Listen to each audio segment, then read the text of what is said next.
Municipal ఎన్నికల్లో కాంగ్రెస్ అభ్యర్థుల్ని భారీ ఎత్తున గెలిపించాలన్నారు తెలంగాణ డిప్యూటీ సీఎం భట్టి విక్రమార్క.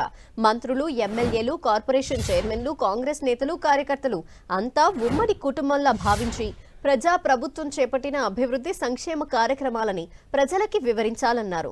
అధికారంలోకి వచ్చిన 2 సంవత్సరాల కాలంలో పట్టణ ప్రాంతాల్లో రకరకాల ప్రణాళికలతో నివసిస్తున్న పేద, మధ్యతరగతి వర్గాల అభివృద్ధికి అనేక అభివృద్ధి సంక్షేమ కార్యక్రమాలు చేపట్టామని తెలిపారు.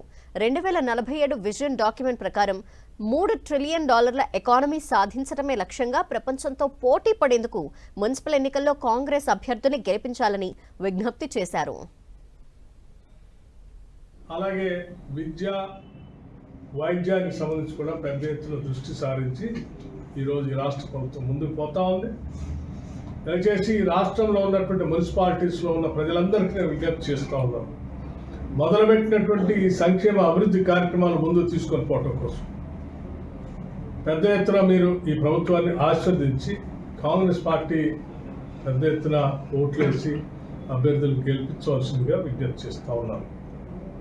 నగరాల్లో భవిష్యత్తులో మీ అందరికీ తెలిసిందే, రాష్ట్రం నగరాల అభివృద్ధి దిశగా ప్రయాణం చేస్తాం.